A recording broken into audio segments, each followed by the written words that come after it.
एक कोई previous chapter का, है ना। तो इससे ये होगा कि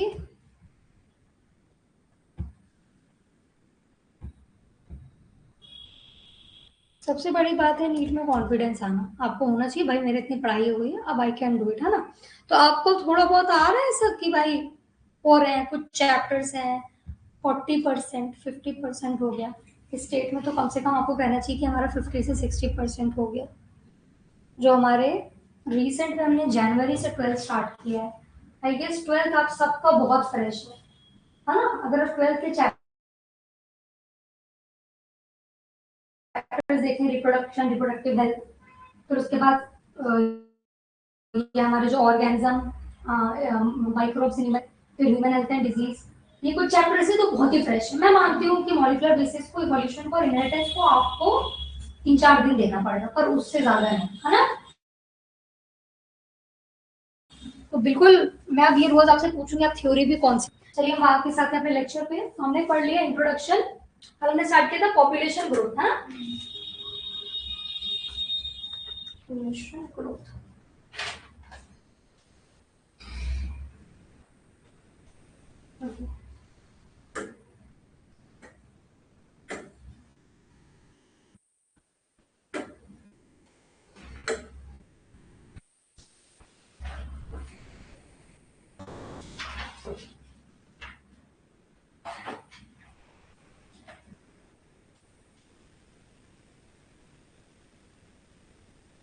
ये नहीं हमने तो स्टार्ट किया, इसलिए हुआ है।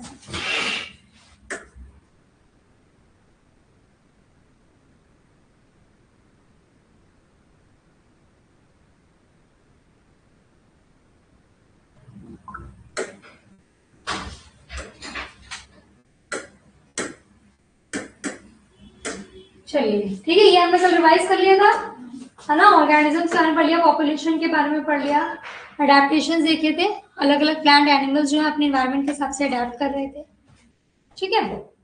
फिर हमने पढ़ा था कि पॉपुलेशन इकोलॉजी क्या होती है, पॉपुलेशन एट्रीब्यूट्स के बारे में पढ़ा था, जिसमें birth rate, death rate and sex ratio पढ़ लिया था। आज हमको पढ़ना है एज पिरामिड्स।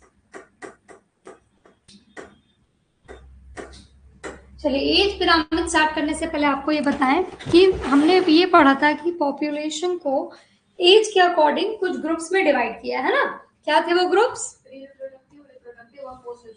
है ना। प्री रिप्रोडक्टिव जिसमें चिल्ड्रन एडोलसेंस आ रहे हैं, रिप्रोडक्टिव जिसमें एडल्ट्स आ रहे हैं, एंड पोस्ट रिप्रोडक्टिव जिसमें ओल्ड एज पीपल आ रहे हैं, ठीक है। ये तीन में मेजोरिटी में डिवीजन हुआ था, यहाँ आप देख सकते हैं, कल हमने कर लिया था। अब इन्होंने बोला कि लेट्स कंसिडर टोटल पॉपुलेशन को हम एन कंसिडर कर सकते हैं, ठीक है। तो अगर टोटल पॉपुलेशन की बात करें तो वो क्या है, N, and respective population percentage men and women की, जैसे इस चार्ट में दी हुई है कि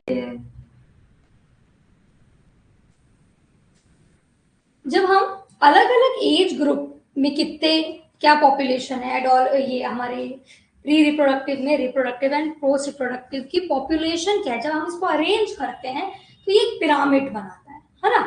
जो सा एज ग्रुप सबसे ज्यादा पॉपुलेशन में होगा वो सबसे चौड़ा रहेगा, सबसे एक्सपैंडेड रहेगा, जो कम होगा वो नैरोएस्ट रहेगा, और अकॉर्डिंगली, है ना। जब हम तीनों ग्रुप को अरेंज करते हैं तो ये पिरामिड के फॉर्म में आता है, समझ में आया। अब इन्होंने बताया कि पिरामिड, जैसे कल मैं आपको समझा सकी हूँ, इस साइड पे मेल्स को रिप्रेजेंट करें, इधर फीमेल को, और ये डिफरेंट एजेस, ये pre reproductive, reproductive and post reproductive, ठीक है। ध्यान समझ में आया। अब हम अपने मेन ग्राफ्स पे आते हैं। Pyramid obtain when percent individual of given age, जब हम इसकी प्लॉटिंग करते हैं पॉपुलेशन की एज के अकॉर्डिंग, तो इस तरीके के तीन पिरामिड्स हमको मिलते हैं, ठीक है। क्या है ये, stable, stable, expanding and declining, समझ में आया। क्या है, स्टेबल, एक्सपैंडिंग एंड, ये तीनों लिखिए, ये पिरामिड कर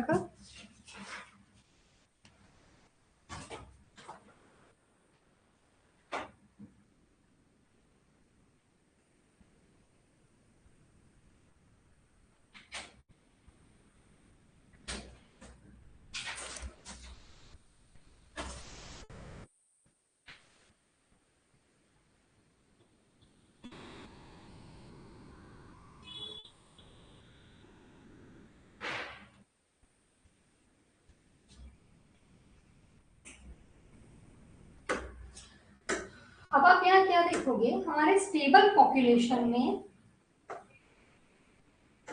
प्री रिप्रोडक्टिव एंड रिप्रोडक्टिव,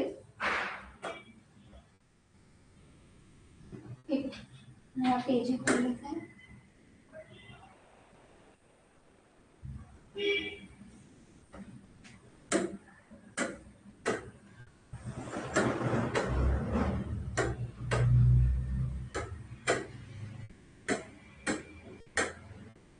तीनों ग्राफ बना लिया आपने, मतलब नाम लिख लो। अब हम एक एक समझेंगे क्या क्या है स्टेबल, एक्सपैंडिंग एंड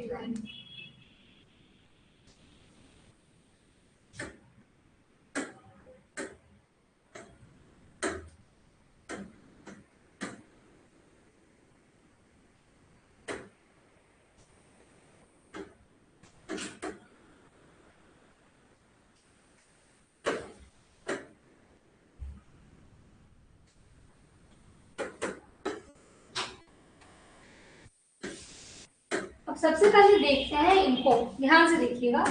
जो हमारा स्टेबल वाला ग्राफ है इसमें आप क्या देख रहे हैं, स्टेबल वाला जो हमारा ग्राफ है इसमें आप देख रहे हो, हमको पता है this is pre reproductive, reproductive and post reproductive. Pre reproductive and reproductive almost equal number में प्रेजेंट है स्टेबल वाले में, है ना। फिर आता है हमारा एक्सपैंडिंग वाला, इसमें आप देख रहे हैं प्री रिप्रोडक्टिव काफी ज्यादा है as compare to reproductive and post reproductive. फिर हमारा है रिड्यूसिंग, इसमें आप देख रहे हैं pre reproductive is very less as compare to other two, है ना। तीनों अपने नाम से बता रहे हैं, रिड्यूसिंग, एक्सपैंडिंग एंड स्टेबल। किसके रिस्पेक्ट में देखना है अपन को, प्री रिप्रोडक्टिव। ये स्टेबल है, ये ग्रोइंग है या expanding, and this is declining या रिड्यूसिंग। समझ में आया। अब इन तीनों के बारे में लिखते हैं।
सबसे पहले हम स्टेबल वाला ग्राफ पढ़ेंगे जिसमें हमने देखा था कि जो प्री रिप्रोडक्टिव और रिप्रोडक्टिव थे वो ऑलमोस्ट इक्वल थे। तो अब ये बताइए पेरेंट्स जो हैं उनके ऑलमोस्ट जितने पेरेंट्स हैं लगभग उतने ही बच्चे पैदा हो रहे हैं।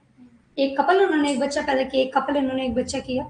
तो जब ये पेरेंट वाली जनरेशन डाई करेगी, मरेगी, जब वो डेथ होगी उनकी, तो उनके बाद जो जनरेशन आएगी बच्चों की वो ऑलमोस्ट उनको रिप्लेस करेगी। तो ना पॉपुलेशन बढ़ रही है ना पॉपुलेशन कम हो रही है। समझ में आया। तो देखिए pre reproductive and reproductive group almost equal, population size remain, बहुत इंपॉर्टेंट इसमें क्वेश्चन आएगा कि कौन सा ग्राफ है जिसमें हमको पॉपुलेशन साइज कांस्टेंट मिलता है? दैट इज डेवलप्ड कंट्री, जहां लोग एक बहुत बच्चे पैदा नहीं कर रहे हैं, जैसे अमेरिका हो गई, है ना। यहाँ पर फैमिली प्लानिंग की जाती है। यहाँ पर ऐसा नहीं होता है कि हर कपल 5-5 6-6 बच्चे पैदा कर रहे हैं। यहाँ पर लोग 1 बेबी 2 बेबी मैक्सिमम लोग वहां क्या कर रहे हैं, 1 बेबी। तो इस वजह से इनका birth rate is almost equal to death rate. समझ में आए? बात है हमारा एक्सपैंडिंग।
अब हमारा आता है एक्सपैंडिंग ग्राफ, जिसमें पॉपुलेशन बढ़ गई है ना।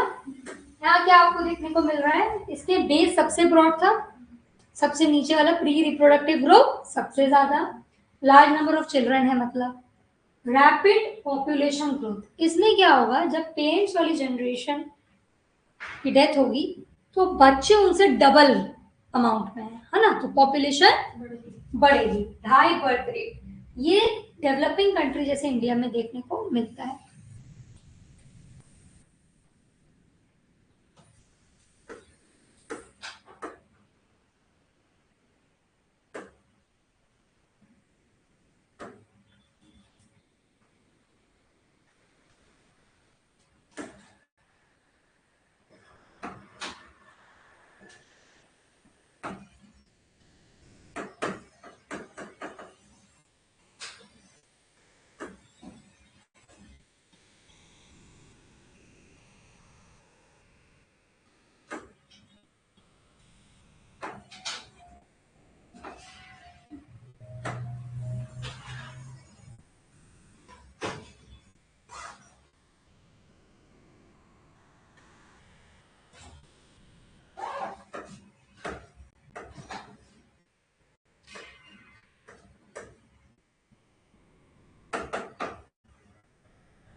अब आती है हमारी डिक्लाइनिंग ग्राफ।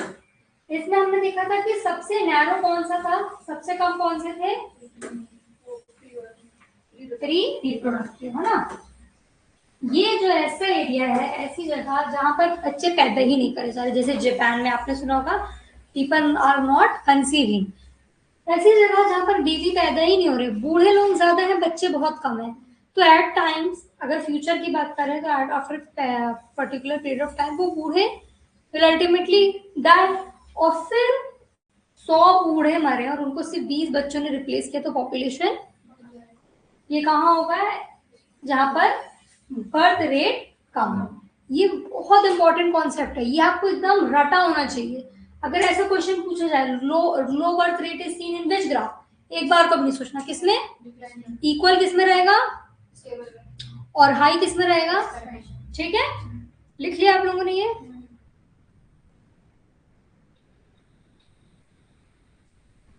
लिखो broad base is, broad base arrow बना के लिखो ग्रोइंग पॉपुलेशन, ब्रॉड बेस क्या इंडिकेट करता है?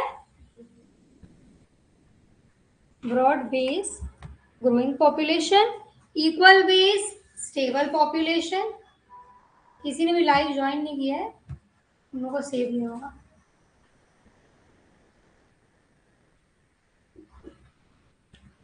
Equal base stable population and narrow base declining. समझ में आई इस पिरामिड आप लोगों को?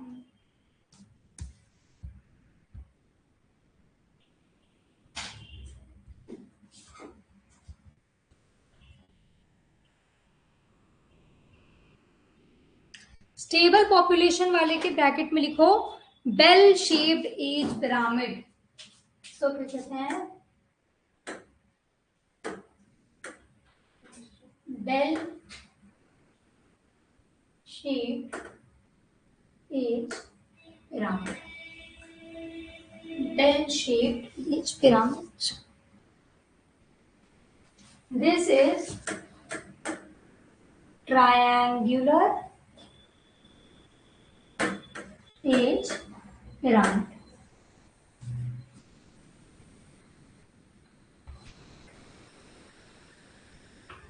And इसको कहते हैं ऑन शेप्ड एज पिरामिड। इन नाम से आएगा तो भी आप कर लोगे, है ना?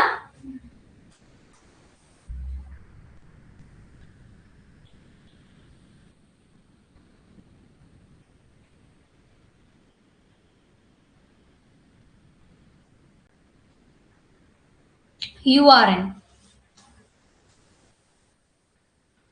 इसको कहते हैं बेल शेप। ये देखो ट्रायंगुलर, और इस शेप को कहते हैं कॉर्न शेप। इसको कहते हैं बेल शेप। ठीक है, तीनों ग्राफ समझ में आए? इस पे इसी टाइप के क्वेश्चंस आते हैं। ठीक है, चले आगे। अब हम एक एग्जांपल पढ़ेंगे अबाउट, देखो ये देख रहे हो? ठीक है, इसको हमने पढ़ लिया। अब हम पढ़ेंगे अबाउट जंपिंग फिश। क्या है जंपिंग फिश? इसमें हम एक इकोलॉजी का एग्जाम्पल कॉन्सेप्ट पढ़ेंगे। कैसे? देखिए, सिल्वर कार्प और एशियन कार्प एक फिश थी। क्या नाम है? सिल्वर कार्प या Asian has largely proven to be a major threat to its solution. ये मछली जब किसी जगह पे इसको छोड़ा गया, कहाँ वो भी आगे पढ़ेंगे, तो इसके आसपास की मछलियों के लिए ये मेजर थ्रेट बन गई। कैसे बनी, क्यों बनी, अभी हम पढ़ेंगे। किसकी बात करी हमने? सिल्वर कार्प या एशियन। 1900 में सिल्वर कार्प, जो कि वैसे कहाँ नेटिव, मतलब कहाँ ये मिलती है? एशिया में। एस्केप या फिर jumped to the Missouri lake in US. ये है नेटिव एशिया की, पर ये कहाँ पहुंच गई? यूएस की मिसौरी लेक में। From the fish farm where it was used. ये कहाँ से गई थी? एक फिश फार्म से, जहां पर वो एक्वा कल्चर के लिए यूज होती थी। Silver carp fish aqua culture के लिए यूज हो रही थी, और ये कहाँ पहुंच गई? मिसौरी लेक में, जो कि कहाँ है? और ये फिश नेटिव है, समझना है तक? अब क्या हुआ? मिसौरी लेक जहां ये पहुंच गई, वो किसका नेटिव है? वो किसका घर है? पैडल फिश का। ठीक है, सिल्वर फिश का नेटिव का है एशिया, पैडल फिश का मिसौरी लेक। जहां पर कौन आ गई है? मेहमान कौन? घर किसका? यहाँ तक समझ में है ना? Which fed on plankton floating in lake. ये पैडल फिश उस मछली में जो प्लैंकटन्स प्लांट रहते थे या प्लैंकटन्स रहते थे, इनको खाते थे। पैडल फिश का खाना क्या? Plankton are chief source of nutrition for the paddle fish inhabiting there. ठीक है, मेन खाना था ये पैडल फिश का। कौन? क्या? प्लैंकटन्स। अब सिल्वर कार्प जो है, ये खूब सारे प्लैंकटन खाने लगी, जो किसका खाना है? thereby leaving no or very less food available for the native species। तो जो एक्चुअल में वहां के रहने वाली फिशेज हैं, जैसे पैडल फिश, उनके लिए तो सिल्वर कार्प ने खाना ही नहीं छोड़ा। decrease number of silver carp, the plankton population decrease and food availability for paddlefish decreases. जैसे जैसे सिल्वर कार्प बढ़ी, इसने खूब सारे प्लैंकटन खाना स्टार्ट कर दिए और एक्चुअल में जो पैडल फिश का खाना था वो क्या हो गया, बहुत कम हो गया या खत्म हो गया. It lead to reduction in population of native paddle fish. इसके वजह से जो एक्चुअल वहां के रहने वाली पैडल फिश थी उनकी पॉपुलेशन, क्योंकि खाना नहीं मिल रहा, and thereby reducing in the number of predator feeding on it. और जो प्रीडेटर इनको खाते थे उनका भी नंबर कम होने लगा. जिसका खाना डिस्टर्ब हो उसका नंबर कम हो गया. अब देखिएगा, therefore invasion of silver carp in Missouri Lake reduced population of native paddlefish, which in turn adversely affect the population of its predator, and thus the overall balance of native ecosystem was disturbed. Silver carp आ गई है किसी और के घर में, Missouri lake में जहाँ पैडल फिश रहती थी, उनका खाना खाई, उनका खाना खत्म होने पे पैडल फिश का नंबर कम होने लगा, और पैडल फिश का नंबर कम होने पे जो उन्हें खाते थे पैडल फिश को उनका भी नंबर कम होने लगा. तो एक इन्वेजन से कहते हैं घुसपैठ, क्या हुआ, सिल्वर फिश किसी और के घर चली गई, उसके घर का माहौल खराब कर दिया. जैसे मेहमान होते हैं ना, कुछ घर आ जाते हैं पूरा घर का दिमाग खराब करते हैं, वैसे ही इन्होंने किया है ना. क्या किया इन्होंने, उनके घर गए, उनका खाना खा लिया, पूरा नेटिव मतलब वहां का इकोसिस्टम डिस्टर्ब कर दिया. समझ में आया? ये समझाना करते, ये बताना चाहते, ये इन्वेजन कई बार क्या करता है, जो आपका घर है उसे ही खराब कर देता है, जिसे इन्होंने इसमें बताया. समझ में? Example silver carp, pedal fish, plankton, सब क्लियर हो गया. अब हम आएंगे पॉपुलेशन डेंसिटी पे. हेडिंग डालिए population density.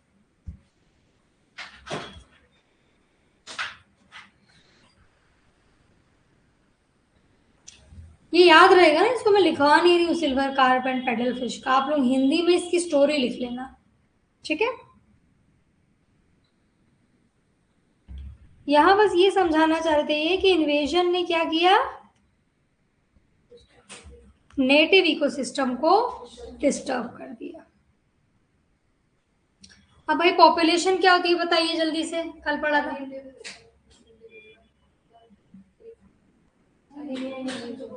Group of individual belonging to same species, है ना. चलिए, group of same species living in one area, है ना. एग्जाम्पल क्या हो सकता है, tigers in forest, fish in pond, है ना. चलो, अब पॉपुलेशन डेंसिटी हेडिंग डाली. पॉपुलेशन डेंसिटी क्या होता है,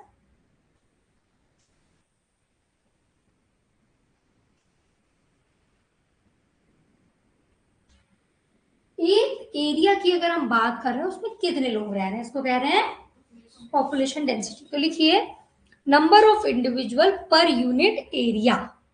number of individual per unit area, it is written as N. कैसे डिनोट करते हैं इसको, एन से.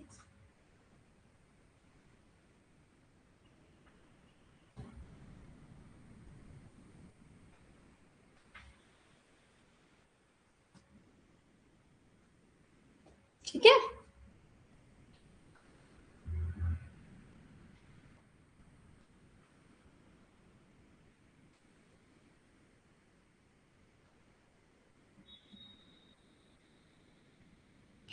अब पॉपुलेशन डेंसिटी को अगर आप समझना चाहो तो वैसे ये क्या करते हैं, जैसे मैंने आपको नंबर बताया कि एक एरिया है, यहाँ पर कितने लोग हैं. जैसे मुझे पॉपुलेशन डेंसिटी इस साइड की और इस साइड की बतानी, तो कहाँ की डेंसिटी ज्यादा है, क्योंकि यहाँ 3 लड़के हैं, वहां 1 लड़का है ना. पर समझ लो एक एरिया है, आपने कैरेट ग्रास के बारे में सुना, वो जंगली घास होती है जिसको कहते हैं. अगर एक एरिया है जहाँ पर 200 कैरेट ग्रास है और एक बड़ा सा बैनियन ट्री है, तो किसकी पॉपुलेशन डेंसिटी ज्यादा कहोगे,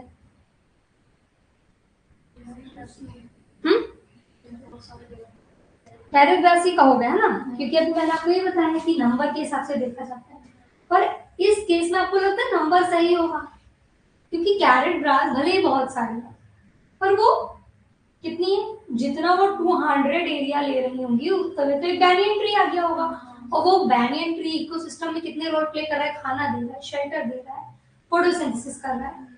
तो एट टाइम्स वैसे तो नंबर से कंसिडर किया जाता है, पर कभी कभार नंबर से calculation is meaningless.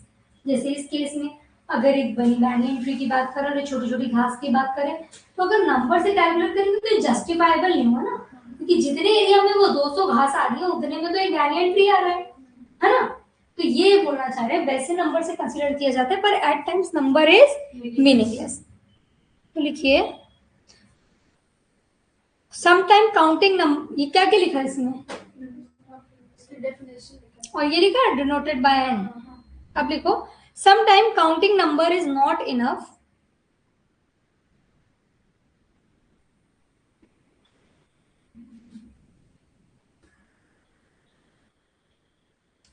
Example 200 carrot grass but only one single banyan tree with large canopy। canopy मतलब बड़ा सा शेल्टर देके रखा उस पेड़ ने, है ना।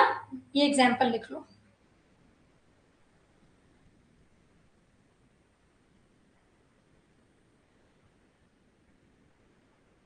कई बार हम इसको बायोमास में देते हैं।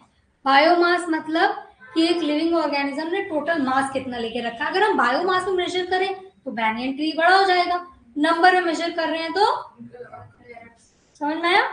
ये एग्जाम्पल लिख लिया, इसके बाद लिखो बायोमास। बायोमास जल्दी जल्दी लिखो शॉर्ट में, total mass of living organism.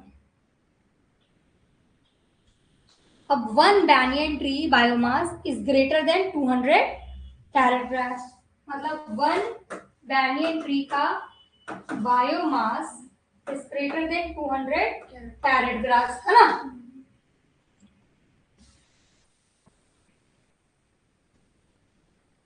So population density can be expressed as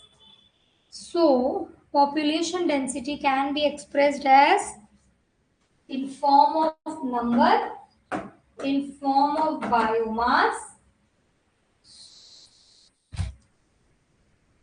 and in form of percent cover। कितना एरिया उसने कवर करके रखा है, इन 3 फॉर्म्स में हम बायो पॉपुलेशन डेंसिटी को मेजर कर सकते हैं। ठीक है,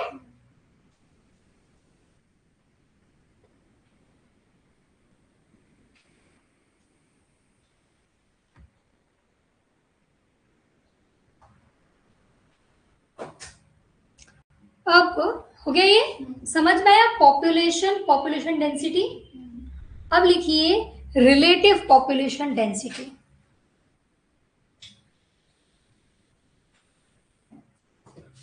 अब एक तालाब है जिसमें कितनी मछलियां कैसे बता सकते हैं क्या, कितनी भी हो सकती हैं। तो आपने सुना कभी जाओ तो मछुआरे कहते हैं कि इधर मछली ज्यादा मिलेगी और इधर नहीं मिलेगी, तो इसको कहेंगे रिलेटिव डेंसिटी। कोई एरिया है जैसे पॉन्ड की हम बात करें, हम कह रहे हैं यहाँ पर जब हम जाल डाल रहे हैं तो 50 मछलियां पकड़ रही हैं और इधर डाल रहे हैं तो 2 आ रही हैं। तो कॉमन सेंस की बात है, हम कहेंगे रिलेटिव डेंसिटी यहाँ ज्यादा है। तो relative density is approx density, जहां पर भी हमको उस चीज का नंबर ज्यादा मिल रहा है तो हम ये कंसिडर करते हैं कि वहां इसकी पॉपुलेशन, कॉमन सेंस भी है ना। तो रिलेटिव पॉपुलेशन डेंसिटी में लिखिए sometime we cannot count exact number so we use indirect method called relative population density। sometime we cannot directly count the number so we use indirect method called relative population density। ठीक है, इसमें उन्होंने example बताया कितना बड़ा banyan tree और इतनी carrot grass है ना। अब देख रहे हो बायोमास में बैनियन ट्री को क्या कहते हैं, फिकस बेंगालेंसिस, और कैरेट ग्रास को पार्थेनिया स्टेरोफोरस। ठीक है, अब आगे हमारी ये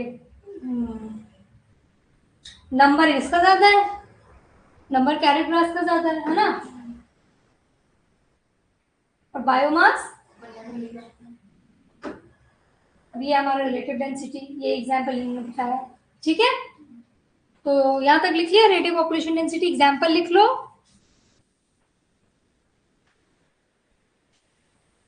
during fish caught trap, fish caught trap, fish CAUGHT caught TRAP trap. जब हम जाल बिछा रहे मछली पकड़ने के लिए, more fish caught is equal to more population, less fish caught is equal to less population. ठीक है. अब हमें किसी जंगल में पता करना है कि यहाँ टाइगर कितने हैं, तो क्या जा जाके एक टाइगर को देखोगे? कि जरूरी वो हमें मिले? तो हम क्या देखते हैं ऐसे में कि पग मार्क्स, इसके पैरों के निशान अगर फ्रीक्वेंटली मिल रहे हैं तो टाइगर ज्यादा है. एंड फीकल पैलेट्स, उनकी फीसेस को फीकल एक्सक्रीटा को देख के बताते हैं. ऑब्वियसली उसका कंटेंट ज्यादा है तो पॉपुलेशन. समझ में आया कि एनिमल्स को कैसे उनके पग मार्क्स से और उनके फीकल मैटर से क्या करा जाता है, रिलेटिव डेंसिटी से इनका नंबर कैलकुलेट किया जाता है. तो कैसे कैसे हम कैलकुलेट कर रहे हैं? नंबर से, बायोमास से and percent cover these marks. ठीक है, समझ में आया? Population, population density and relative population density, तीनों में डिफरेंस समझ में आ गया? पक्का ना? अब ऐसे कौन से फैक्टर हैं जो पॉपुलेशन डेंसिटी पे मैटर करते हैं कि भाई डेंसिटी बढ़ेगी कम होगी? पहला है प्रीडेशन प्रेशर, है ना.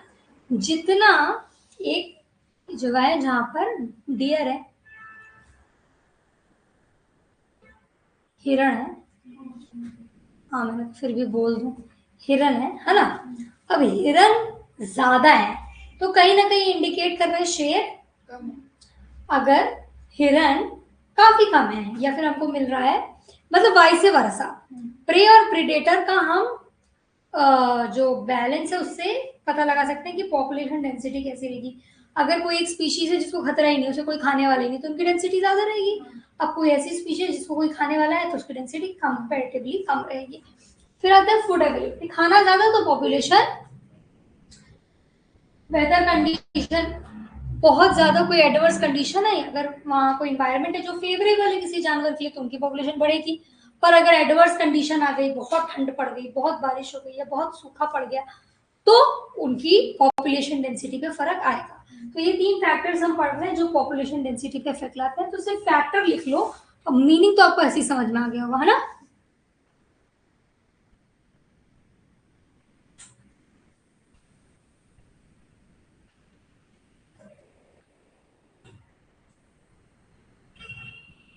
तो अगर पॉपुलेशन डेंसिटी का इनडायरेक्ट मेथड आएगा तो कर लोगे ना. इनडायरेक्ट कौन सा है? रिलेटिव, जिसमें हमने फिश को और टाइगर का एग्जाम्पल पढ़ा है. ठीक है,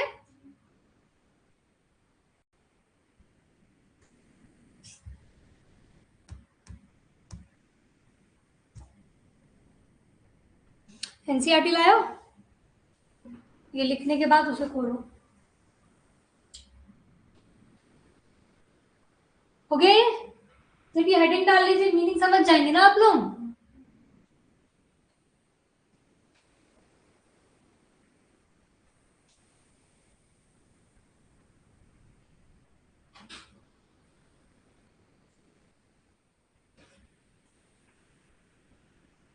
चलिए भाई आगे.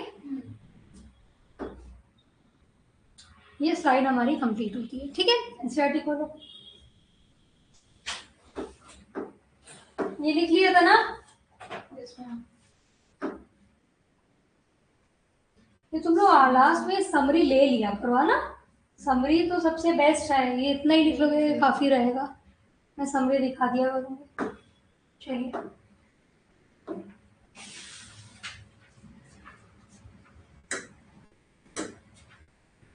एनसीईआरटी खोल ली.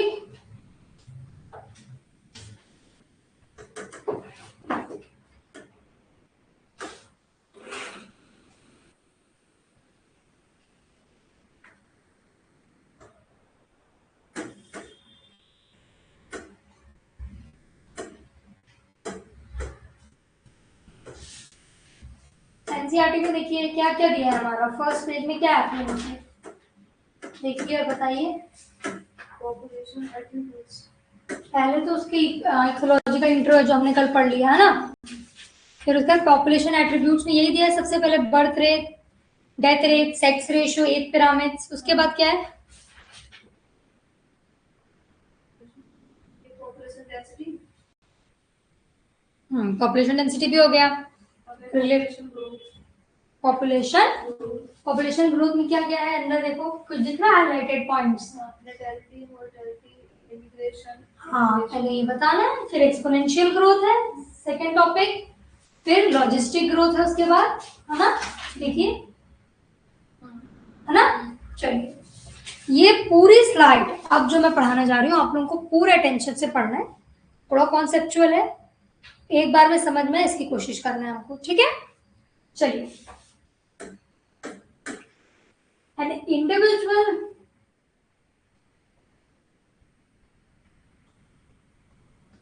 ये आप बताना चाह रहे हैं पॉपुलेशन जो है बढ़ भी सकती है, घट भी सकती है टाइम के साथ, और एक्सटिंक्ट भी हो सकती है। पता है ना हम लोगों को ये तो, पॉपुलेशन बढ़ भी सकती है, कम भी हो सकती है, और एक्सटिंक्ट भी हो सकती है टाइम के साथ। अब आपको ये दो ग्रुप है, आप मुझे बता सकते हैं इनमें पॉपुलेशन डेंसिटी कहाँ ज्यादा है? इसमें, है ना? Higher number of individual more the population density. अब ऐसे कौन से फैक्टर हैं जो पॉपुलेशन की ग्रोथ को, एक लोग हैं एक कम्युनिटी में, उनमें कितने लोग बढ़ेंगे या कितने लोग कम होंगे, ये किन फैक्टर्स पे डिपेंड करते हैं? देखिए, फूड अवेलेबल, खाना है, पॉपुलेशन, घर है तो पॉपुलेशन, ये हम लोग पढ़ चुके हैं, predator pressure and adverse weather. अब आता है हमारा very important, 4 basic process that affect the population growth. Heading डाली है, पॉपुलेशन ग्रोथ के 4 बेसिक प्रोसेसेस जो पॉपुलेशन ग्रोथ पे अफेक्ट करते हैं।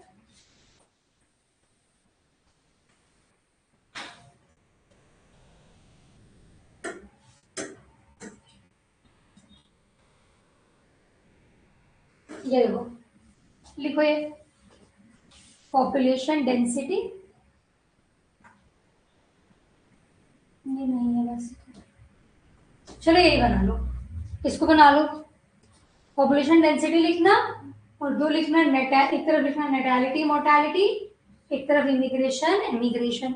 इन दोनों पे ये नेटालिटी एंड इस पे प्लस आएगा, इन दोनों पे माइनस है। बना लीजिए।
हो गया?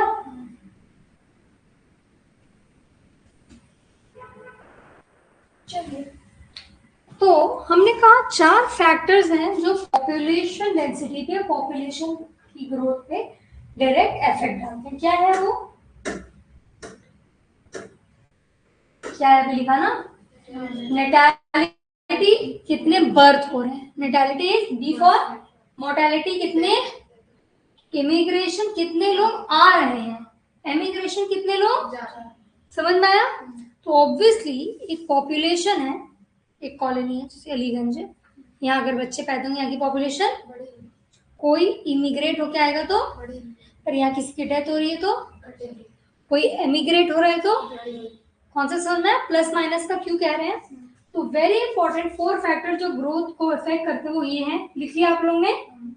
Number of death during the given period is the population, और ये नंबर ऑफ लोग जो बाहर जा रहे हैं, जो वापस आ रहे हैं, और जो बर्थ ले रहे हैं। ठीक है, समझ में आइए, कुछ लिखने की जरूरत है इसमें, ऐसे लिख लेना, birth, death, immigration and emigration.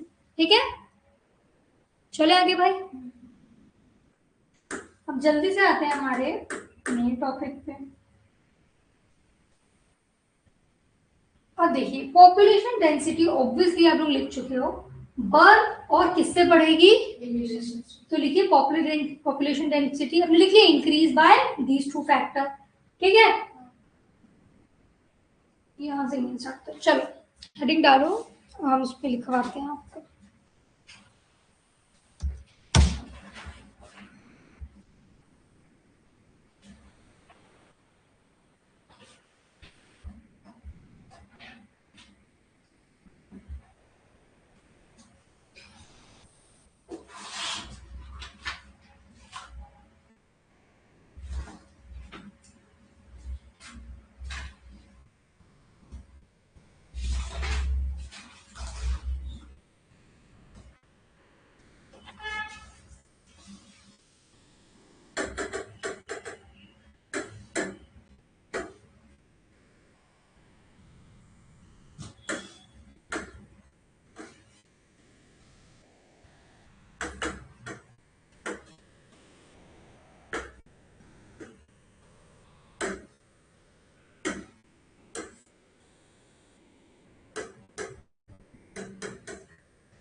अगर हमको पता करना है कि कोई एक करंट पॉपुलेशन जो है उसके अकॉर्डिंग आने वाले टाइम की पॉपुलेशन क्या होगी, तो वो फॉर्मूला क्या है, N T E plus I minus D plus ई।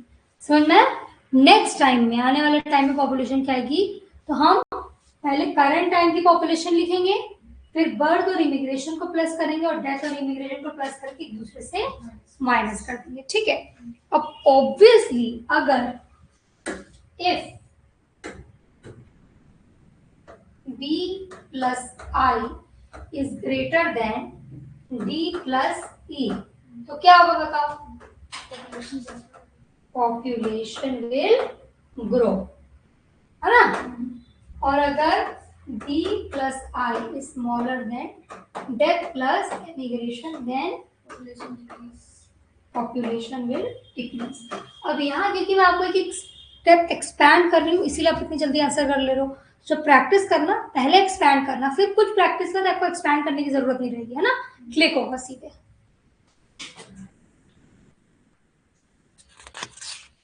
यहाँ इतनी गर्मी हो रही है, चलो एसी चलता है क्या बाकी क्लास में?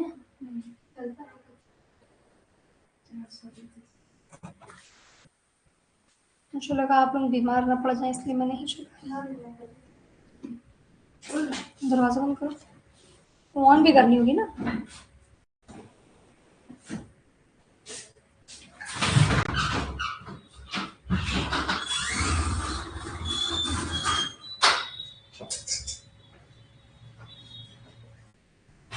यहाँ पर शायद एडमिशन चालू हो गया है। आपके अगर कोई जूनियर्स हो, आपको लगे कि इट वाज हेल्पफुल, तो उनको सजेस्ट करिएगा कोचिंग।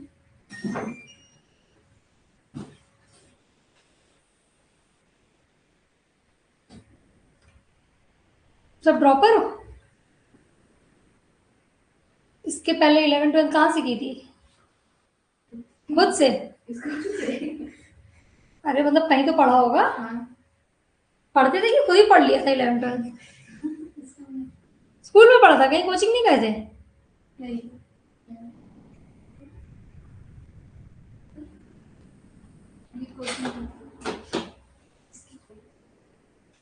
मतलब यहाँ कोई वो नहीं है आकाश नीट वाला? हाँ मैं हूँ। हाँ, एक साल आकाश, एक साल वहाँ की फेमस थी मेरे एरिया की। पर ये कि वहाँ देखिए आपको कभी भी इतना एक्सपैंड कर, मतलब आपको बहुत प्रो होना चाहिए अगर आपको ऐसी कोचिंग जा रहा है। वो आपको इतने बेसिक्स में नहीं पढ़ाते हैं।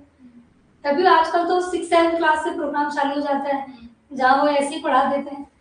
वहाँ कोई बैठ के नहीं बताएगा कि माइटोकॉन्ड्रिया क्या है, कहेगा आप एक काम करिए, आप लास्ट बैच में जाइए, आप है नहीं इस बैच के शायद। डिटेल में यही पढ़ रहे हैं स्कूल में भी, मतलब अभी कुछ टॉपिक्स आते थे। स्कूल में कोई नहीं पढ़ाता इतने डिटेल में। स्कूल में सिर्फ 10 क्वेश्चन दे दिए जाते हैं, इसको पढ़ लीजिए। 12th में नंबर अच्छे आए थे और आ गए थे तो तुम लोग को सब पता क्यों नहीं है? थोड़ा बहुत ये एक्सपोनेंशियल ग्रोथ, लॉजिस्टिक ग्रोथ याद है? ये तो या पढ़ा ही नहीं होगा, सोचा होगा स्किप कर दो ये वाला टॉपिक। क्वेश्चन आंसर बस करा देते थे। भाई अब आप लोगों ने ड्रॉप लिया है तो पेपर अच्छे से दो ताकि कहीं तो चले जाओ, है ना। MBBS सोच के चलोगे तब तो कहीं जा पाओगे। चलिए, किसी का फिर से ड्रॉप लेने का तो प्लान नहीं है?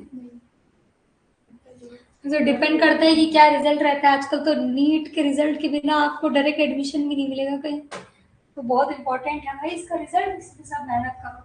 समझ में आया ये NT+1 ये क्या बताना चाह रहे हैं कि अब क्या पॉपुलेशन होगी, करंट पॉपुलेशन और बर्थ, इमिग्रेशन, डेथ, एमिग्रेशन को देखते हुए हम आने वाले टाइम की पॉपुलेशन इससे पता लगा सकते हैं, ठीक है।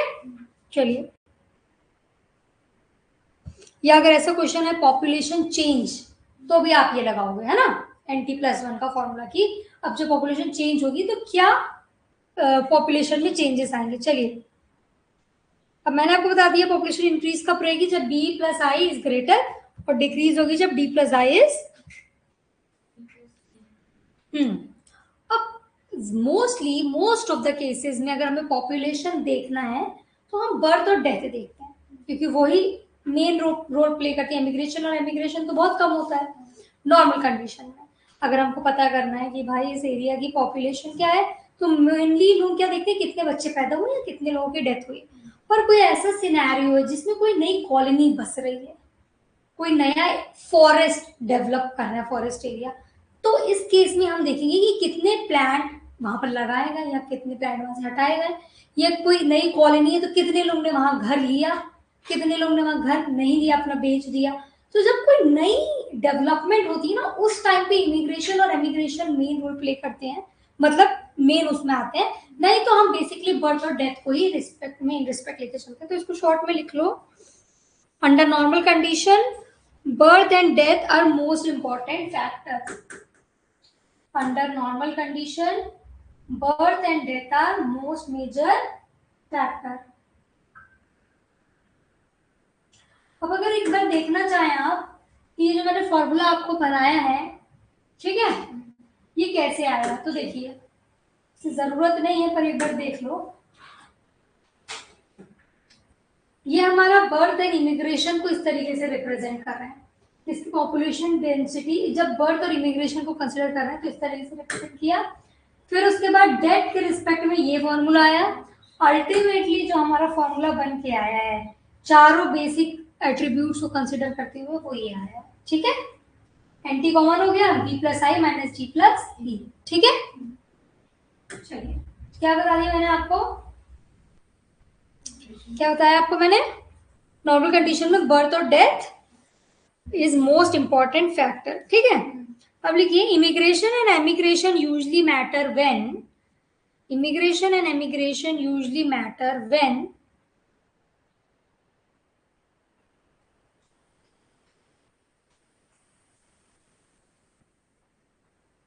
usually matter when new habitat is being colonized, new habitat has been colonized, मतलब कोई नया सोसाइटी बन रही है, कोई नया एरिया बन रहा है ना। Second, organisms are shifting areas, जब कोई अपना घर छोड़ के, अपना एरिया छोड़ के कोई बस्ती दूसरी जगह बसने जा रही हो, organisms are shifting area,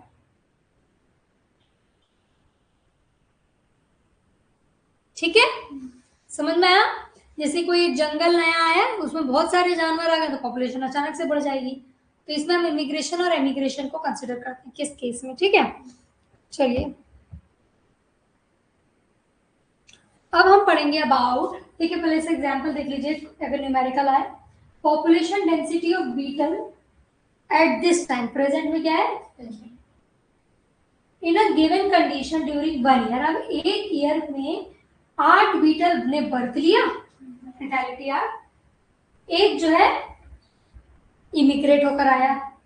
mortality कितने की, 3 की, और एमिग्रेट हुए 2, ये आपको डाटा दे दिया गया है, ठीक है।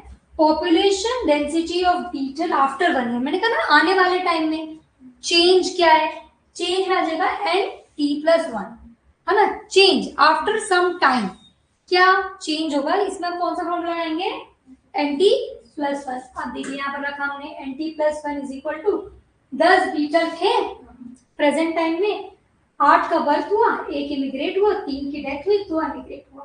8 प्लस 1 9, बॉडोमास रूल आता है ना, पहले ब्रैकेट 8 प्लस 1 9, 3 प्लस 2, अगर इसको माइनस किया तो 10 प्लस 4 14। तो आफ्टर 1 ईयर, आफ्टर टाइम क्या हो रहा है, 14 पॉपुलेशन हो रही। तो एनटी प्लस 1 का फॉर्मूला कब लगाने समझ में आ जाएगा, जब आपको करंट पॉपुलेशन दी हुई है और पूछा जाए आफ्टर सर्टेन टाइम क्या पॉपुलेशन होगी। ये भी हो सकता है आपको दे दें कि आज ये है, 1 साल पहले क्या था, तो आप उल्टा भी कर पाओगे ना, एंटी निकालने को कहते हैं तो भी बता दोगे, एंटी प्लस 1 दिया हुआ है तो। मतलब वो सारे ही एट्रीब्यूट्स में से कोई भी एक पूछा जाए, बाकी सब दिया हो तो आप बर्थ, इमिग्रेशन, कोई भी चीज निकाल सकते हो। समझ में आएगी नहीं आता। एंटी प्लस 1 क्या बताता है, चेंज इन पॉपुलेशन, उसमें ब्रैकेट कर लिखो, चेंज इन, कि पॉपुलेशन में क्या चेंज आएगा, बढ़ेगी कम होगी, ये हम पता करते हैं। NT plus 1 is equal to NT D plus I minus D plus E, ठीक है। समझ में आया इसके न्यूमेरिकल्स कैसे आएंगे। अगर ये ज्यादा है तो बढ़ेगी, ये बराबर है तो कोई चेंज नहीं आएगी, ये कम है तो, ठीक है। ये लिखे चुका है, इसमें लिखने की कोई जरूरत नहीं है। अब हेडिंग डालिए ग्रोथ मॉडल्स, ये हमारा मेन, देखिए एनसीईआरटी में दिया है ग्रोथ मॉडल्स, ब्लैक से हाईलाइटेड होगा। हेडिंग डालिए ग्रोथ मॉडल्स।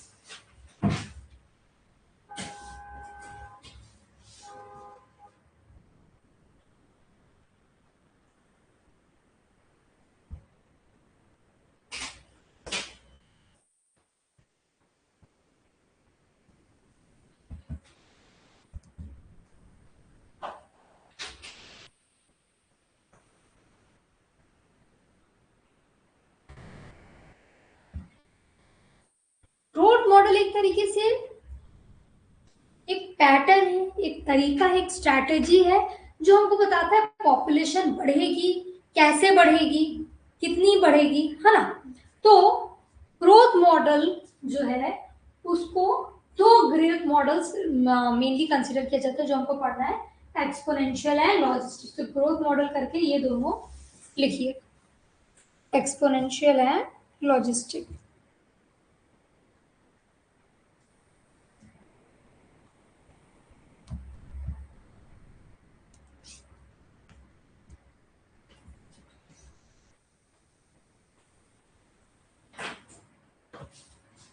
अब लिख लिया आपने ये दोनों।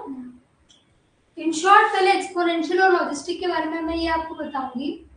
एक्सपोनेंशियल ग्रोथ तब होती है जब खूब सारा खाना अवेलेबल हो, जब रहने की खूब जगह हो, कोई प्रीडेटर ना हो जो पॉपुलेशन के लिए थ्रेट हो सकता है, या कोई ऐसी क्लाइमेटिक कंडीशन ना हो, मतलब बहुत फेवरेबल कंडीशन हो। ऐसे सारे फैक्टर जो एक पॉपुलेशन को बढ़ाने में हेल्प कर रहे हैं। खाना है, रहना है, सोना है, कोई आपको किल नहीं कर रहा है और आपको क्लाइमेट भी फेवर कर रहा है, तो इसमें आपकी ग्रोथ होगी। लॉजिस्टिक में ये सारी चीज लिमिटेड हो जाती है। ठीक है, समझ में आया डिफरेंस। चलिए सबसे पहले निकालिए एक्सपोनेंशियल ग्रोथ मॉडल या exponential growth.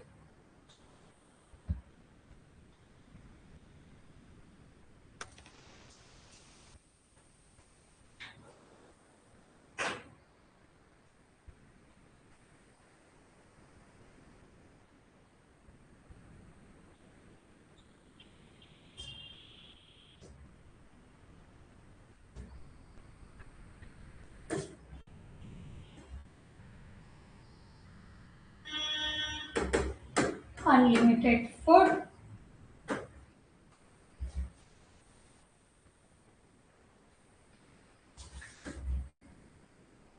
unlimited space, favorable conditions,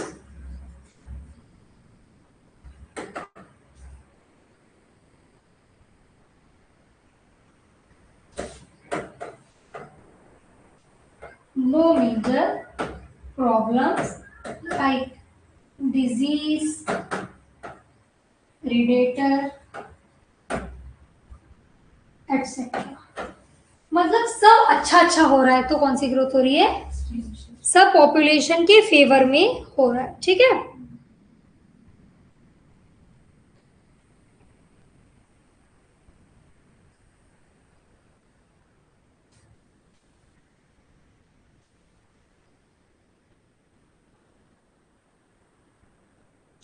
exponential growth में डार्विन ने एक चीज ऑब्जर्व की कि रिप्रोडक्टिव कैपेबिलिटी इज अनलिमिटेड। मतलब अगर खाना पीना है, कोई डिजीज नहीं है, कोई प्रेडेटर नहीं है, कंडीशन फेवरेबल है, तो कोई भी ऑर्गेनिज्म अपने फुल पोटेंशियल पे रिप्रोड्यूस कर सकता है। मतलब बहुत ज्यादा रिप्रोडक्शन होगा तो बहुत ज्यादा ग्रोथ होगी। ठीक है, तो लिखिए Darwin observed during studying natural selection, Darwin observed during studying natural selection, Darwin studies, Darwin observed during studying natural selection that when nothing limits growth,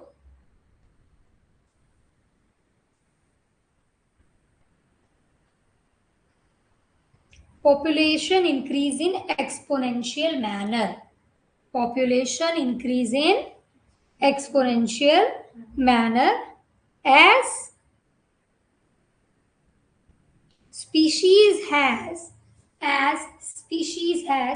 innate potential to grow. innate potential to grow. innate से कहना चाह रहे हैं more and more, है ना। सब favourable रहेगा तो ज्यादा से ज्यादा रिप्रोडक्शन होगा।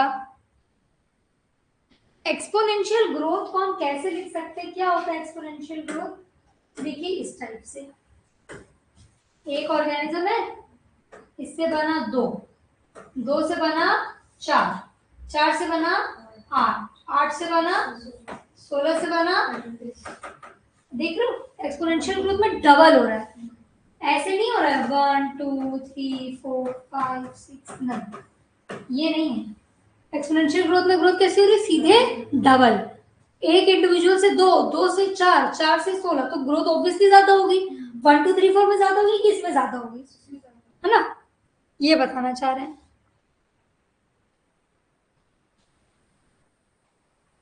लिख लिया यहाँ तक, बहुत इंपॉर्टेंट कॉन्सेप्ट अब आगे आ रहा है, देखिएगा। पहले हम अपना एक्सपोनेंशियल ग्रोथ कंप्लीट करेंगे, फिर आएंगे logistic growth. Change in size of population is in a unit time is denoted by dn by dt। क्या चेंज आया है पॉपुलेशन में एक टाइम में, पॉपुलेशन से टाइम t से एक पर्टिकुलर टाइम में पॉपुलेशन में क्या चेंज आया है, इसको हम डिनोट करते हैं dn by dt से। dn by dt very important, याद रखना क्या है ये dn by dt, change in size of population in unit time, एक टाइम में एक पॉपुलेशन में कितना चेंज आया, लिखिए ये, क्योंकि इसी से मैं अभी आपको ग्राफ समझाऊंगी, तो आपको पता होना चाहिए dn by dt क्या है ना, nt+1 क्या है ना, b प्लस आई क्या है, d प्लस ई का क्या रोल है, सारे रोल्स आपको पता होना चाहिए।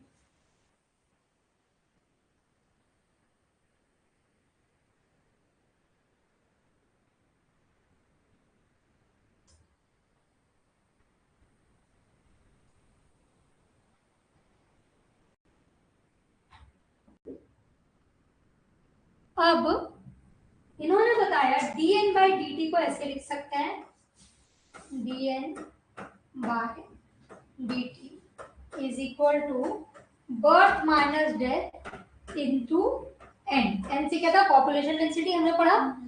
अब b और d को इन्होंने रिप्रेजेंट कर दिया r से, ठीक है, r क्या भी बताएंगे, तो ये लिखिए dn by dt क्या है, चेंज इन पॉपुलेशन साइज, इसको इसका फॉर्मूला क्या है, b minus D into N, b और d को हमने रिप्लेस कर दिया r से, अब ये हो गया dn by dt is equal to rn।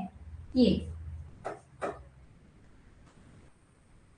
d minus D को r कंसीडर कर लिया, तो r मतलब क्या है, b माइनस डी, तो बर्थ माइनस डेथ करेंगे तो हमारा r आ जाएगा। ओके, ये पूरा स्टेप वाइज लिखा, डेराइव करते हैं जैसे उस तरीके से लिख रहे हो, लिख पा रहे हो कि मैं लिख दूं, लिख लिया, चलो ठीक है, समझ में आया, चले आगे भाई, चलो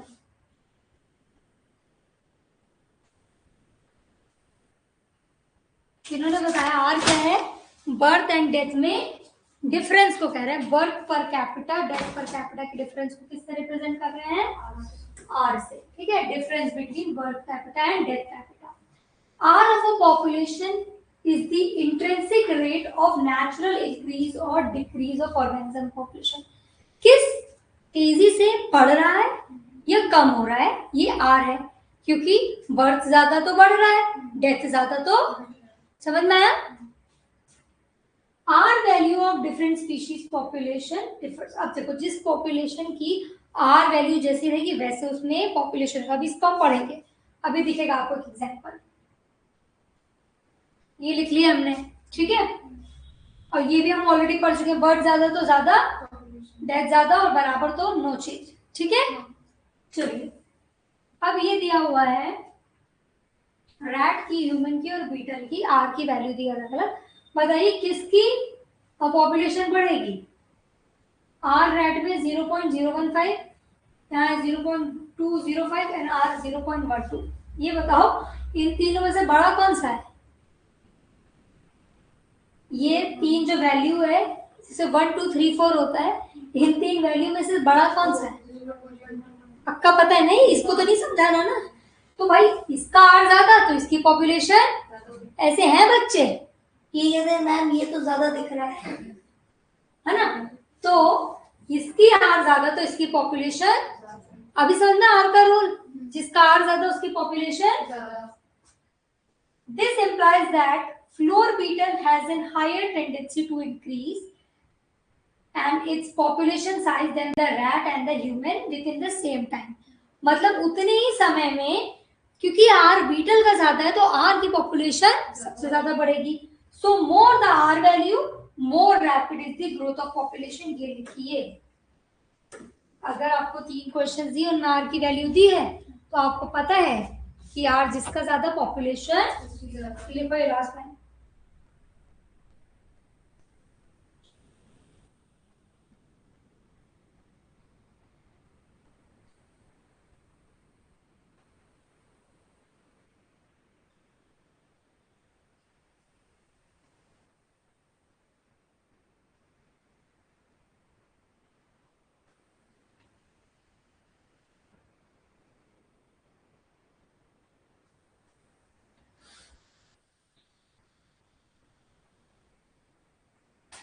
तुम लोग क्लास से निकलना तो ये एसी बंद, मतलब पहले कर लेना कि बॉडी टेम्परेचर नॉर्मल हो जाए, नहीं तो फिर हुआ ही किसी को ठंडा गर्म, इसीलिए हम बंद कर लेंगे, तुम लोग मुझे भी बीमार। ठीक है, समझ में आया? आर की वैल्यू dn बाई dt क्या बताता है?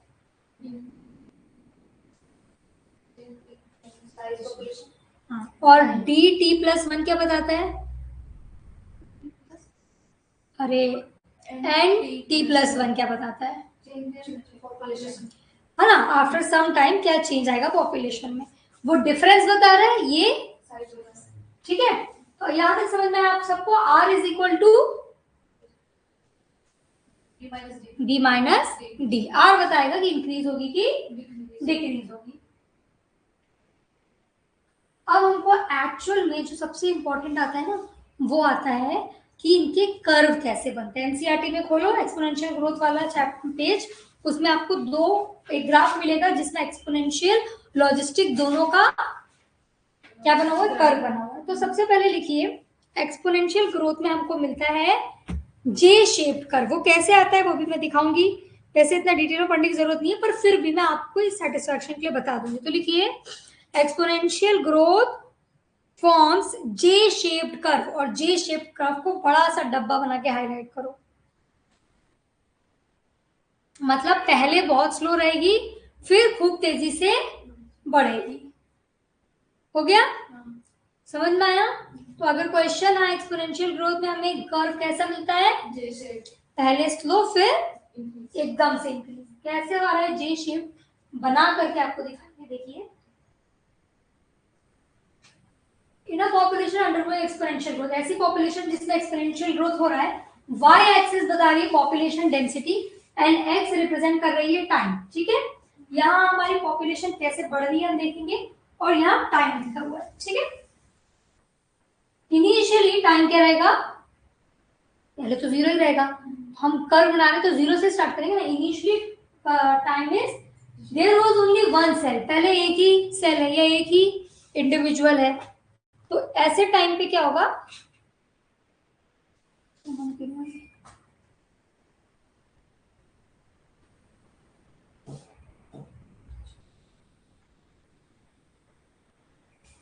बंद नहीं होती है, थोड़ी देर में होती है। ज्यादा कूल कर रही है मतलब, मुझे लग रहा है। ठीक है, तो पहला है n इज 0, देखिए यहाँ पर। ठीक है, यहाँ दिख रहा है,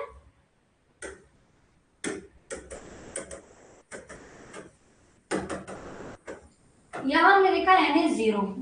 अभी 0 टाइम का 1 पे है, टाइम 0 है, देख रहे हो, टाइम 0 है, पर ऑर्गेनिज्म तो एक रहेगा तभी डिवाइड होगा ना। यहाँ क्यों है समझ में आया? अब इसके बाद after some time interval t1 आया, अब टाइम 1 पे आया, पॉपुलेशन 2 हो जाएगी। एक्सपोनेंशियल ग्रोथ में यही तो हो रहा था, 2 से 4, 1 से 2, 2 से 4, 4 से। तो देखिए, अब टाइम 1 पे ये पहुंच रहे हम 2 पे, समझ में आया? अब देखिएगा, ऐसे ही टाइम 1 पे 2 पे पहुंच गए, टाइम 2 पे 4 पे पहुंच गए, 3 पे 8 पे पहुंच गए।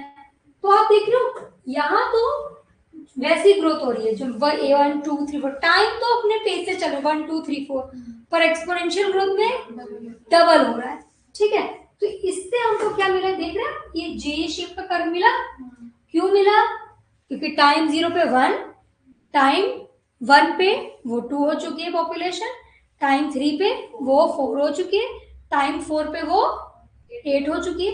तो वहां डबल रेट से वो ग्रो हो रहा है, और यहाँ तो है ना। तो इसमें एक्सपोनेंशियल ग्रोथ में हमको क्या मिलता है, जे शेप कर्व। अल्टीमेट हमको ये याद रखना था, और ये कैसे आया मैंने आपको एक्सप्लेन किया, ठीक है। चलिए, this is how population increase exponentially even though duration of each time taken was same. Time एक एक मिनट ही बढ़ रहा है, पर ग्रोथ टाइम क्या हो रहा है वैसे अभी, हाँ गर्मी अलग लग रही है, और ये तो टाइम कैसे बढ़ रहा है, 1 2 3 4, और ग्रोथ समझ में आया ये कॉन्सेप्ट। चलिए अब लिखो,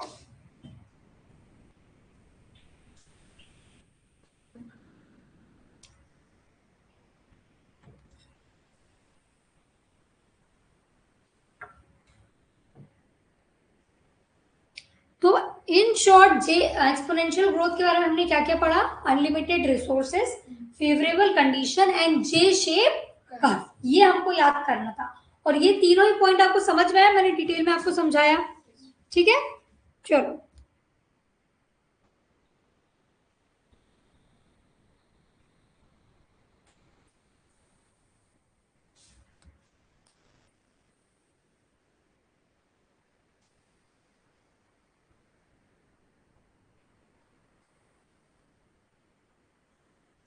अब आपकी बुक में एक फॉर्मूला दिया होगा, एक्सपोनेंशियल ग्रोथ का क्या फॉर्मूला दिया है, N T is equal to N zero E R T दिया है, N T is equal to N zero E R T, हाँ वो है। तो क्या लिखिए, इंटीग्रल फॉर्मूला ऑफ इक्वेशन। अगर हम ये हमने ग्राफ में इसको रिप्रेजेंट किया, इंटीग्रल्स होते हैं, इंटीग्रेटेड फॉर्म में अगर हम इसको रिप्रेजेंट करना चाहें तो ये इक्वेशन आएगी। तो लिखिए integral form of equation is N T is equal to N zero E R T.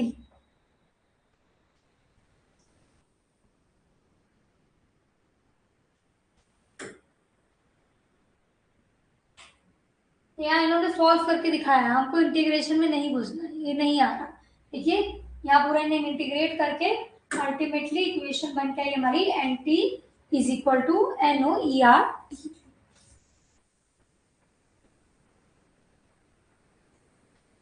यहाँ पर एन नॉट रिप्रेजेंट कर रहा है पॉपुलेशन डेंसिटी एट टाइम 0 पे चलते हैं, एन टी रिप्रेजेंट कर रहा है population density at time T, चाहे 1 2 3 4 जो भी टाइम है।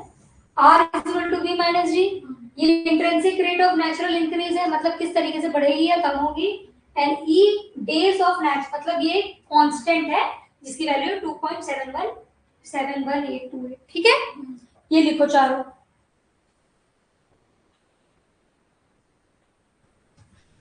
तो आपको अब इक्वेशन भी मिल गई, इंटीग्रेटेड इक्वेशन, आपको कर्व भी मिल गया, कौन सा मिलता है एक्सपोनेंशियल ग्रोथ का, ठीक है।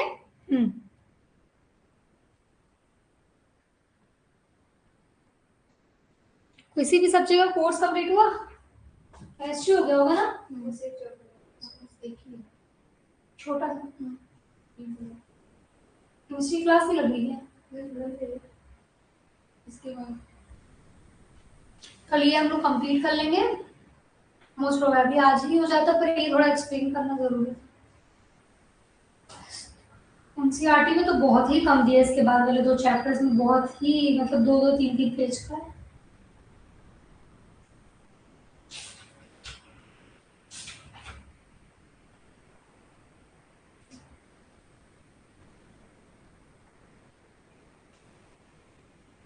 और 25 है, हाँ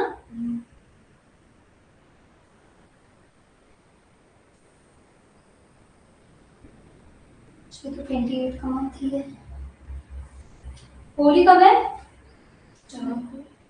तुम जा तो नहीं रहे हो ना, अभी तो मुझे लग रहा है कि एक आधे दिन की छुट्टी होगी, होली में तो 1 2 दिन की 2 दिन की होगी या 1 दिन की होगी, स्कूल में तो 3 दिन की, मतलब स्कूल में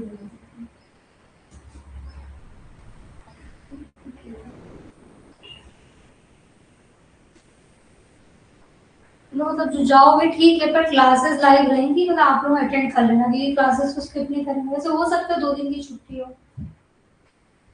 सर लोग को भी जाना होगा।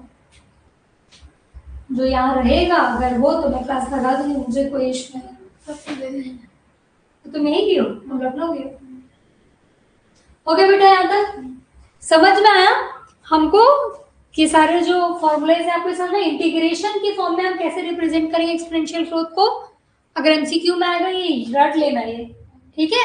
इंटीग्रल फॉर्मूला क्या है इसका, nt is equal to n0 ERT। और ये क्या है ये लिख लिया, चलिए।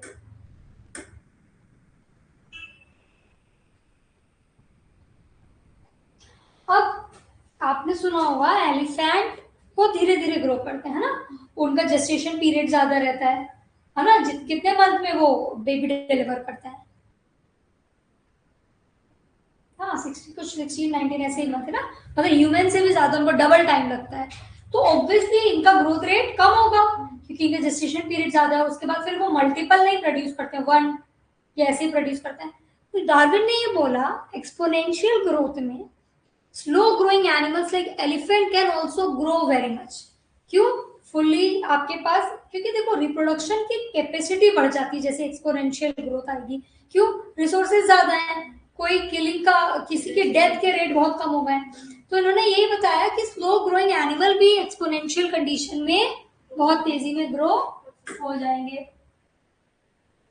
चलिए अब देखें, dn by dt is equal to b minus dn, है ना।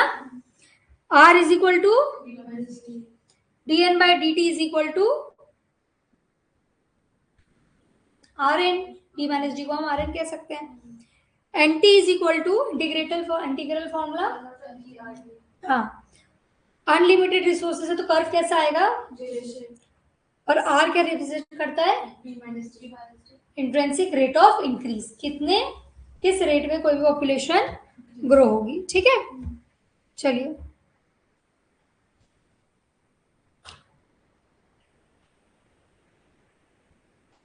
अब हेडिंग डालिए लॉजिस्टिक ग्रोथ मॉडल।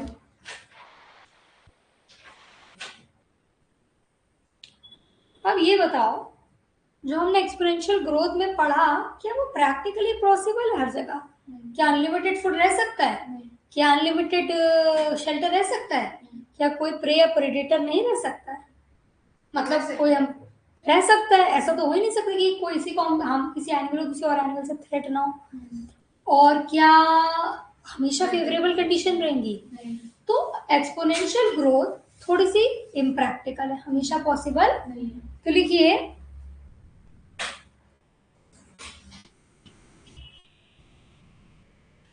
भले ही हमने एक्सपोनेंशियल ग्रोथ के बारे में पढ़ा, पर नेचर में खाना हमेशा लिमिटेड रहता है, अनलिमिटेड तो नहीं है, है ना। For any population and limited space to live, और रहने के लिए भी जगह भी अर्थ ही है, इसी में एडजस्ट करना है, उसमें जो लैंड उसी में एडजस्ट करना है। Predation pressure is also present and weather condition as adverse effect, मतलब वेदर भी खराब हो सकता है, प्रीडेटर भी प्रेजेंट हो सकता है। तो लिखिए in nature resources are always limited, predators are present, and weather can get adverse. So unlimited growth is theoretic only, मतलब theoretically हम इस ग्रोथ को पढ़ सकते हैं, पर प्रैक्टिकली ये एक्सपोनेंशियल ग्रोथ पॉसिबल होना बहुत मुश्किल है, बहुत रेयर है।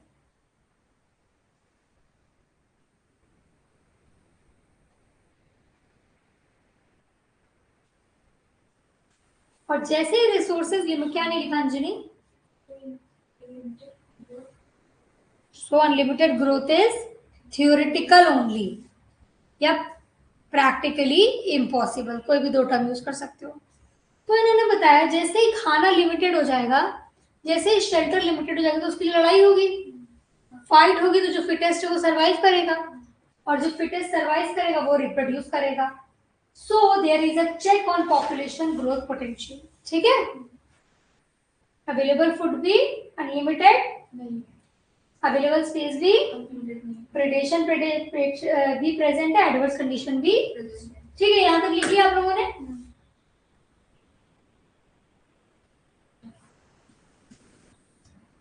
अब बहुत तेजी में आपने सुना होगा चाइना की पॉपुलेशन तो सबसे ज्यादा है, तो वहां पर वन चाइल्ड पॉलिसी बना दी गई है कि हर इंडिविजुअल सिर्फ एक ही बेबी कंसीव कर सकता है ना। तो ये स्ट्रिक्ट इसलिए स्टेप्स लेने पड़ते हैं क्योंकि हमको पता है कि रिसोर्सेज आर लिमिटेड। अगर पॉपुलेशन अनलिमिटेड हो जाएगी, बहुत ज्यादा हो जाएगी, तो ये रिसोर्सेज में हमारा गुजारा नहीं होगा। सो इस तरीके के स्ट्रिक्ट स्टेप गवर्नमेंट को एट टाइम्स लेने पड़ते हैं। ठीक है, चलो लिखो। अब हेडिंग डालिए कैरिंग कैपेसिटी। ये कैरिंग कैपेसिटी।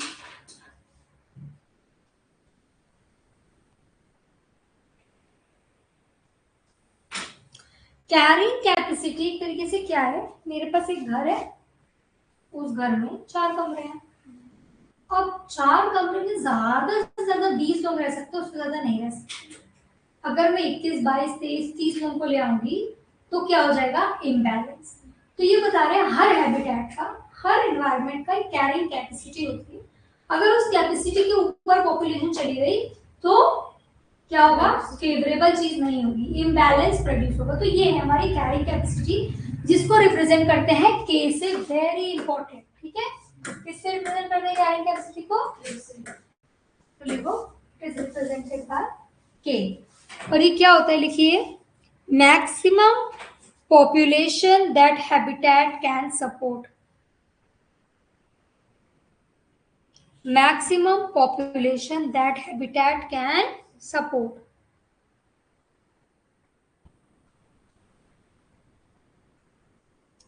ठीक है।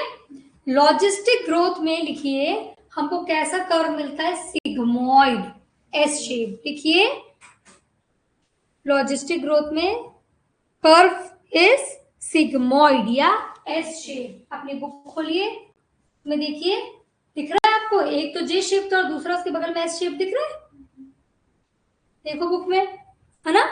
लॉजिस्टिक वाले का एस शेप और एक्सपोनेंशियल का यही मेन है। इतना आपको थ्योरी एक्सप्लेन करने का मकसद ही यही था। इन केस डिटेल में भी आ जाए तो आपको पता है ना। मैं सिर्फ इतना भी पढ़ा देती आपको कि S shape and J shape curve आता है तो इट वाज फाइन। और अगर आपको अब ये पता है कि जे शेप क्यों आ रहा है ना, आपको पता है टाइम 0 पे 1 था टाइम, तो ये कॉन्फिडेंस देता है। तो अगर आप 5 मिनट एक्स्ट्रा दे रहे हैं और अगर कॉन्सेप्चुअल क्वेश्चन आ गया तो यहाँ बच्चे फंस जाएंगे, है ना। और अब आपको पता है तो कुछ चीजों में थोड़ा एक्स्ट्रा टाइम देना, थोड़ा सा एक्स्ट्रा पढ़ना कभी नुकसान नहीं देता है ना। पर हम जो चीज मेजर है, जो चीज सबसे इंपॉर्टेंट है, वो मैं आपको ऑलरेडी हाईलाइट करा देती हूँ। जैसे फॉर्मूलाज, जैसे आपका शेप मैंने आपको उसको बताया कि आप उसको मार्क करो कि जे शेप है, सिग्मॉइड शेप है, ठीक है। अब एस शेप कर्व कैसे आ रहा है ये भी नहीं इंपॉर्टेंट है, फिर भी थोड़ा सा डिस्कस करेंगे। लिखिए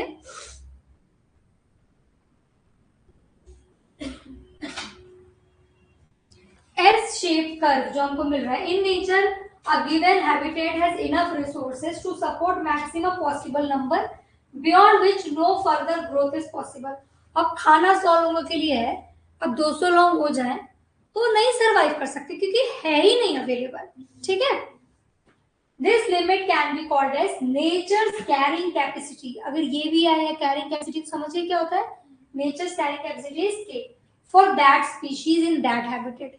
कि जैसे मैंने एग्जांपल दिया, एक घर वो हैबिटेट है, उसमें 20 लोग आ सकते हैं, 30 लोग नहीं आ सकते, ओवरलोड हो जाएंगे, ठीक है। चलिए अब हमारा जैसे हमने जे शेप कर्व पढ़ा था वैसे एस शेप कर्व कैसे आ रहा है।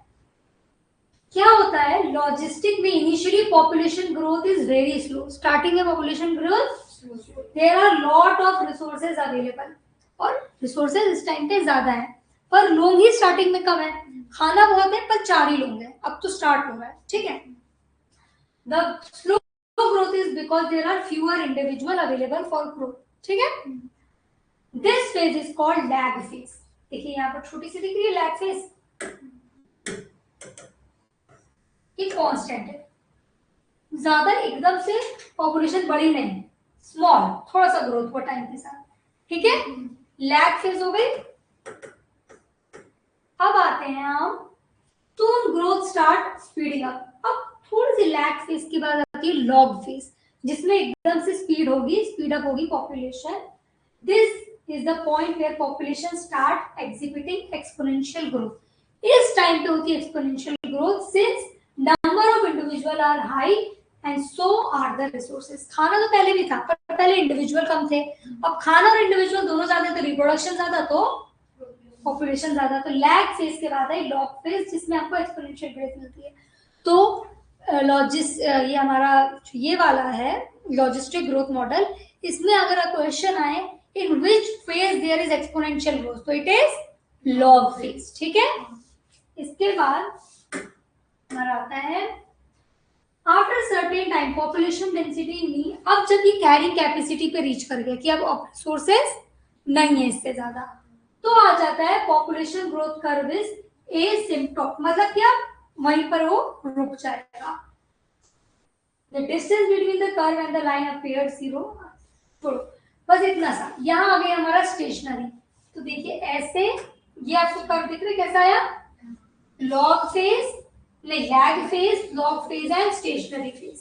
समझ में आया. रिसोर्सेज ज्यादा पर इंडिविजुअल का, रिसोर्सेज एंड इंडिविजुअल दोनों ज्यादा. यहाँ पर कैरिंग कैपेसिटी पे आ गए तो रिसोर्सेज. ठीक है. समझ में आया एस शेप और जे शेप कैसे आया. ये लिखो, इसको इसमें लिखिए आप. कैरिंग कैपेसिटी तक लिख लिया था. हेडिंग डालिए लैग फेज. लैग फेज में number of individual, number of individual few या less and resources, a lot of resources available. ठीक है.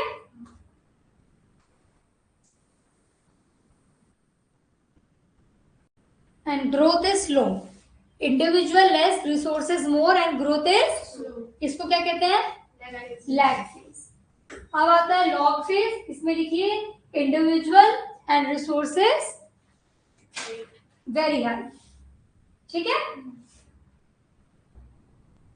Individual and resources very high,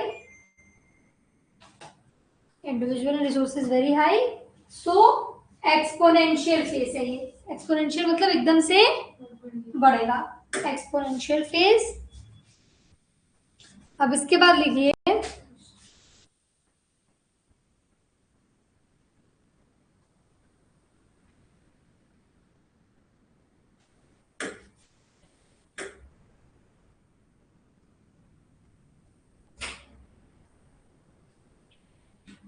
stationary phase.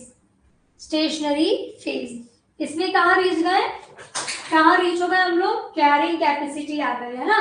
Population density reach near carrying capacity. So no further increase in population. Population density reach carrying capacity, so no further increase in, इसको कहते हैं stationery. तो S shape कैसे बना, sigmoid कैसे बना, समझ में आया. अब इसकी, इस कर्व को, लॉजिस्टिक ग्रोथ के कर्व को कहते हैं वर्होस पर लॉजिस्टिक ग्रोथ. Very important. और इसको कैसे डिनोट करते हैं, देखिए आपकी बुक में लिखा है dn by dt, मतलब change in population is equal to r n bracket में k एन अपॉन k. अब यहाँ पर k क्या है, कैरिंग कैपेसिटी, जो कि किस एक्सपोनेंशियल ग्रोथ में थी, n is population density, r is intrinsic rate of natural increase. ठीक है. ये फॉर्मूला लिखो पूरा.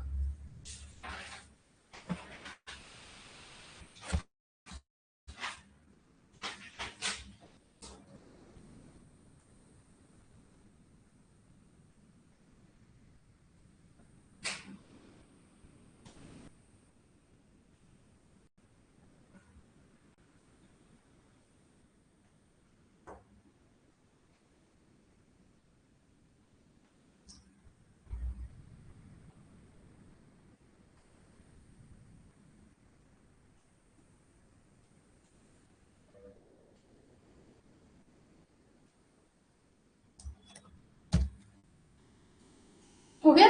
इसको रिवाइज करो जल्दी से, 2 मिनट. लिख लिया सबने.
चलिए, ये हमारा इस पार्ट का, इस टॉपिक का इस चैप्टर का one of the most important part जो है logistic and exponential growth models, ये कंप्लीट हुआ। इसके बाद हमारा वो म्यूचुअलिज्म, कमेंसलिज्म, ये बचा है बस। ठीक है, अब यहाँ पर एक शॉर्ट में देख लो रिप्रोडक्टिव स्ट्रैटेजीज के बारे में।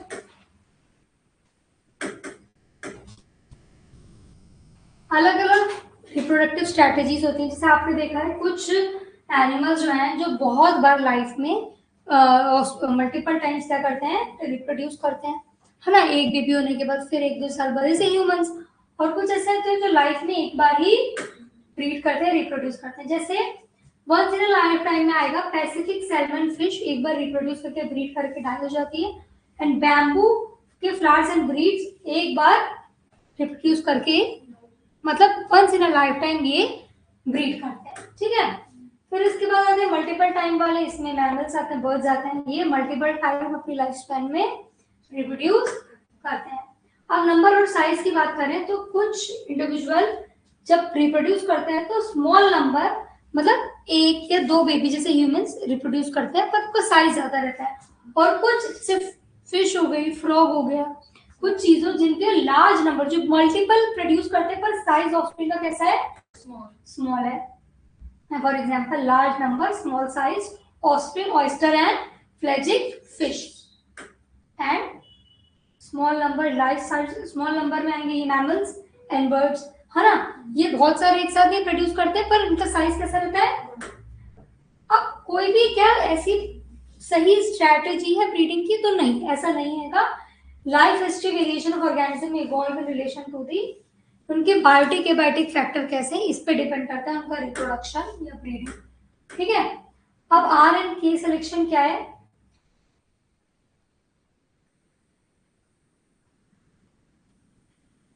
आर सिलेक्शन मतलब जिनके मल्टीपल बेबीज होते हैं, है ना, अभी हमने एक पढ़ा ना मल्टीपल बेबीज वाला।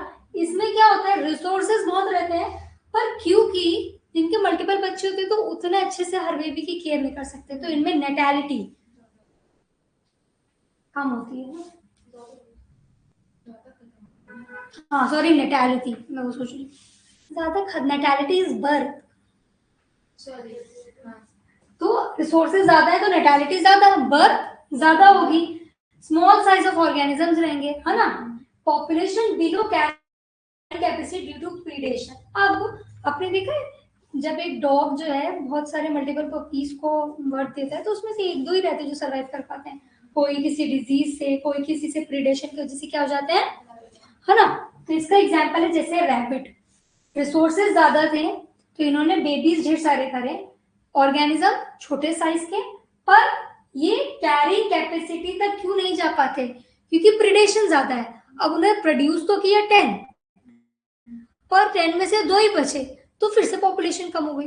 अब दूसरे जगह के सिलेक्शन, जिनके कम ऑफस्प्रिंग रहते हैं, जिनको टेक केयर गुड करते हैं, slow group loyalty and parity, मतलब ऐसे जो बेबीज रहते हैं उनको पेरेंट बहुत अच्छे से टेक केयर करते हैं, मेटालिटी कम बच्चे पैदा हो रहे हैं, मोर्टेलिटी भी, मोर्टेलिटी भी कम रहेगी।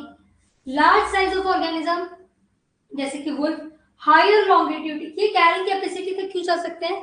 अब एक पेरेंट्स है जो अपने बच्चे का ख्याल रख रहे हैं तो उसके चांसेस हैं कि वो सरवाइव करेगा, है ना। तो इसीलिए इनकी कैरिंग कैपेसिटी तक ये रीच करते हैं, ये नहीं करते। ये डिफरेंस देख लो दोनों में।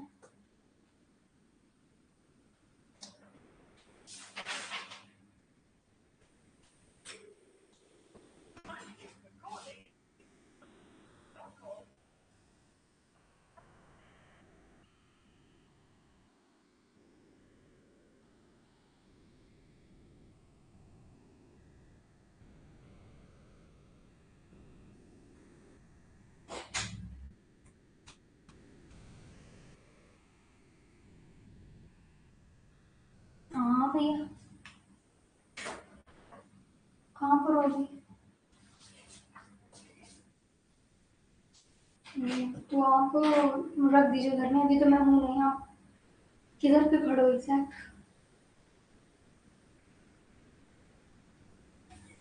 उसको और अंदर आइए।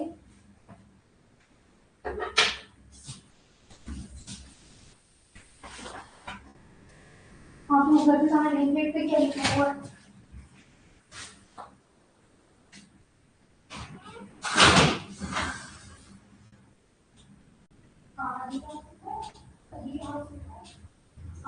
गेट खोलकर सामने बाइक रखी है, उसको खड़ा कर दो।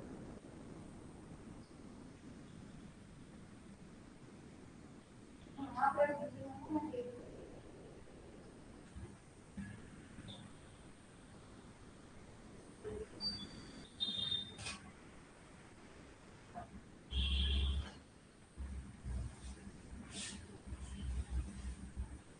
सामान है? एक रूम पर भी और हो गया।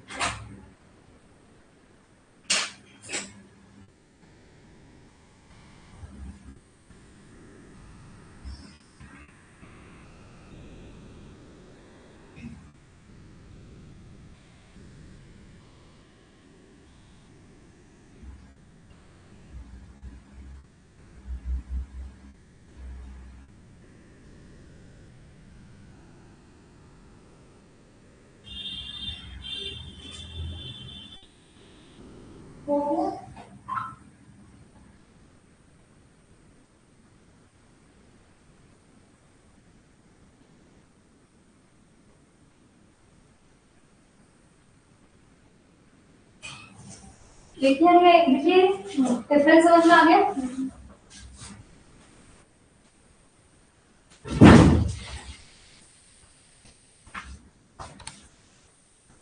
चलो अब इसके आगे का जो हमारा टॉपिक है हम कल पढ़ेंगे, ठीक है? क्या टाइम हो रहा है? ठीक।